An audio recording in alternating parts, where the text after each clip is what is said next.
Teman Komunikasi, aku Ayu Indah Permata dari Universitas Bina Dharma dengan NIM 241910001.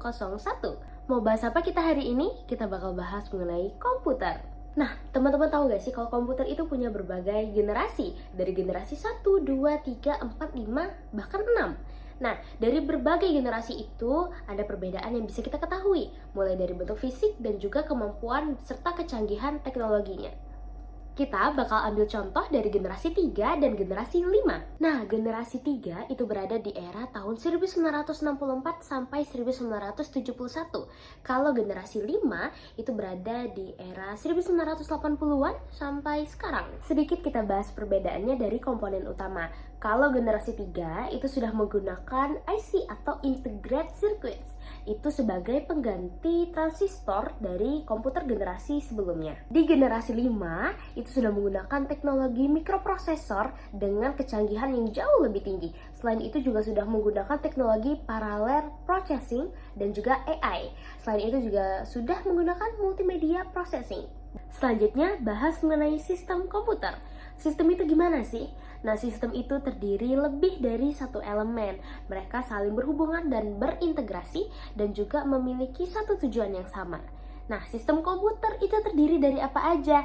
Ada software, hardware, dan juga brainware. Software merupakan perangkat lunak, hardware merupakan perangkat keras, sedangkan brainware adalah kita manusia sebagai pengguna. Kita akan sedikit lebih fokus ke software. Jadi software ini merupakan komponen abstrak dari berbagai susunan sistem komputer.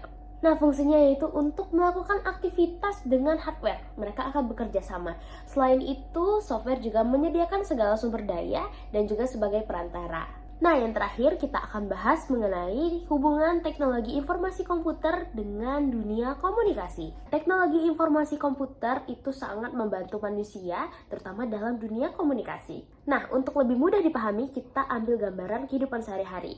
Kita melakukan bisnis, pekerjaan, bahkan tugas-tugas kuliah ataupun sekolah kita menggunakan komputer. Bahkan kita juga bisa berkomunikasi menggunakan komputer. Kita bisa menggunakan Microsoft Word, Microsoft Excel, kita juga bisa mengakses berbagai website menggunakan komputer. Selain itu, kita juga masih mampu berkomunikasi, bahkan dari jarak jauh. Kita bisa berkomunikasi dengan orang beda negara menggunakan apa? Menggunakan sosial media yang bisa kita akses dari komputer. Selain itu, untuk menjelajahi dunia luar, kita juga bisa mengakses YouTube. Gak cuma di handphone, di komputer juga kita bisa menyaksikannya, bisa mengaksesnya dengan layar yang lebih besar.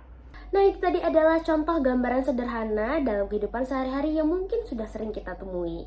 Itu aja nih teman-teman penjelasan aku mengenai komputer. Sekian, terima kasih dan sampai jumpa.